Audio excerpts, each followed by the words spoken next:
internally in terms of your own people, exactly how do you intend to use the analytics? So I think right at the outset, people have to define what is it that they're looking to solve and figure out then how do they best go about pulling together the, in many instances, disparate sources of information and finding then the right applications to do it. I know when I talk about this both internally and externally with clients, to me it's less about the technology as much as it is about understanding what are the fundamental questions that you want to address. That's a good point. I know when we talked about preparing for this discussion, we've seen examples where not only do you try to answer the specific question you're going after with the data, but then it leads to, I'll say, you get the data, then you start analyzing it, and then it leads into further expansion of that analysis of other functions. I know, Tejas, when we were meeting earlier today, you talked about an example where it had one objective in place, but maybe you can give some perspective on that. Yeah, sure. Project you worked on. Sure, and as Roger mentioned, data and analytics is not a software or a tool. It's a process change. It's about collecting, organizing, and analyzing the data to find patterns. I'll kind of give you a little story of as a practical example of how we use data and analytics for one of our clients to kind of make it real. It's in a tax department. This particular client, there were lots of Excel spreadsheets, lots of manual work that was going in to produce tax returns, and the organization was going through a rapid change. So what we, obviously we were helping them from a lot of the tax technical side of things, but I'll kind of keep it focused on data and analytics. So we came in, enhanced all of the spreadsheets, put it onto a SharePoint and kind of built in controls and workflows, and then started building dashboards and visualization. So today the VP of tax has got a portal to go to, open up the portal, has got all these dashboards and visualization that they can drill down right to the source of the information.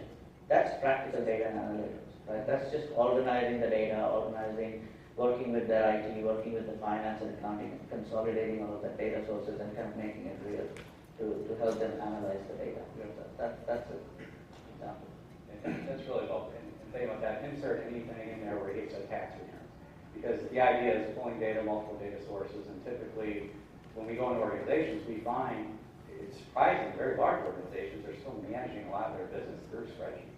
They're taking their ERP system results, pulling it down into their PC, and then pulling it all together manually, and then usually distributing it. Those are the kinds of things that are what I would say kind of easy to automate and very quickly automate and adds more value. Yep. It is amazing how much, even in today's environment, from the ERP perspective, from technology perspective, how much data still goes through spreadsheets. And there's some powerful tools I know we've talked about on how to really get through all that data. I think, Tejas, we talked earlier about the model review tool. Maybe walk through the example we talked about there, how it takes all that spreadsheet data and is able to highlight the various outliers. Yeah, and again, part of data and analytics is for all of these organizations to reduce their risks, right? More than just saving costs and making profits. I think it's about reducing their risk. And when people use spreadsheets, there are a lot of inherent risks with spreadsheets. So what we've also developed in-house is a tool that we run on spreadsheets that can visualize every single cell content, every single item on the spreadsheet, and visually you can see lots of formulas, hard coding in the cell, a label randomly appearing on a spreadsheet. So that, and we kind of increasingly helping our clients kind of produce those analytics where they can look at their own spreadsheets and say, hey, what are these anomalies, and kind of reduce the risks from that perspective. Yeah. Right. Yeah, go ahead. If I could comment on what you just brought up on the slide too, because I think this is also an important point to raise with this group. When you think about the skills that are necessary for some of the things that we've been talking about, it's, while I said before, it started within the financial reporting world, and we're seeing it emerge from there in terms of better linking the analytics side to different parts of the organization. We're also seeing change with respect to the skills that are necessary to be able to pull all of this information together. So we as a firm are seeing it in terms of the change of people that we recruit and hire, We're seeing it in our clients. You're seeing people that are experts in being able to extract data, to be able to transform it into not just a format, but the information that will address the questions that we spoke about before in terms of where you're trying to find relevancy, and being able to then interpret the results and being able to understand that. So it's a combination of new skills, different skills that are needed in the business world today that you're going to bring these capabilities together. And I think what we've seen, at least, is the financial reporting groups and the offices underneath the CFO, they have a unique set of skills already in terms of the critical thinking skills, some of the analytical skepticism that you would be approaching the information that you look at already, to then be able to critically evaluate what's the other information that you're starting to look at through an analytics lens. And that's also one of the reasons why I go back to that first discussion, where we're seeing more of a prevalence in terms of the financial reporting function, the CFO's functions, being involved with this process and how it's transforming, we believe, certainly the role of the traditional accountants and the financial reporting experts.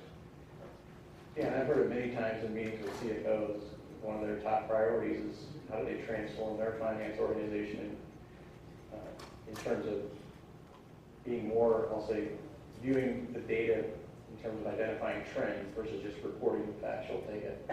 I think that's what people are trying to grasp onto and really get their minds around how to become more of a value proposition in that regard, definitely.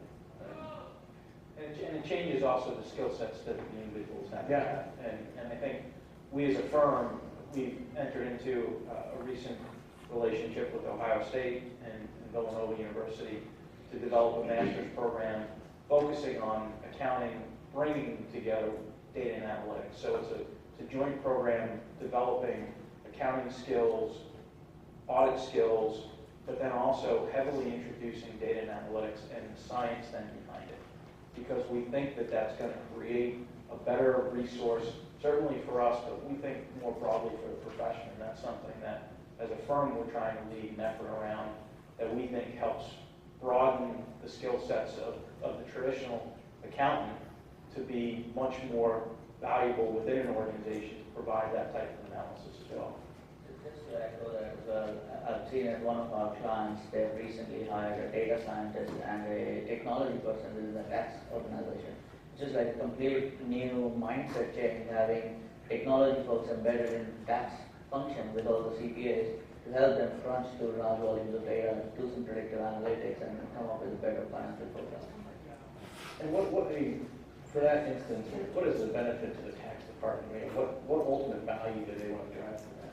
So it's obviously better financial forecast with some of the newer predictive analytical tools, because now we're talking about millions and millions of transaction records that are being churned through, and it's not the best use of the tax person's time to churn through the data, but to provide valuable insights. So by having them work together, there's the technology component that can be taken care of by the data scientists much more efficiently, and then the tax guys can focus much more on the tax work.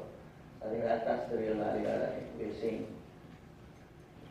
Maybe also not for to cause more confusion, but let's layer in cognitive technologies into the discussion now as well. So that also provides another conduit to be able to bring in unstructured elements of data into an analysis. And so we think about cognitive as being a key element of the data and analytics story, because it is helping to support then bringing in unstructured elements. So as an example, and this is more a focus more on the financial reporting models, although this is something that we're doing from an audit standpoint, there's a certain element of automation that we're adding into what we do from an audit standpoint, just as companies are doing from a financial reporting standpoint.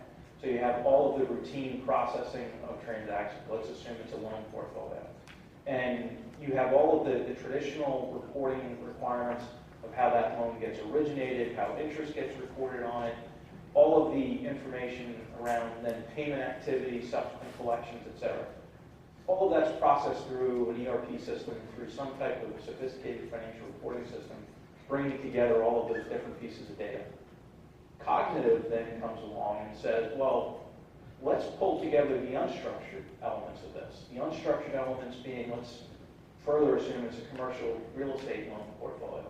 Then it becomes perhaps appraisals, perhaps it's loan origination documents, it's credit scoring for the borrowers, it's financial information of lessees in terms of people that are in those buildings, perhaps financial cash flow models with respect to that. It's a whole assortment of different data points that go into that original origination of the loan and then the subsequent monitoring of it from a valuation standpoint. When you start thinking about the power of cognitive capabilities and you start thinking that through machine learning, you can gather that information, that unstructured information, pull out what's relevant. Now you have the processing of the traditional accounting records, which is giving you the accuracy of what gets reported in financial information.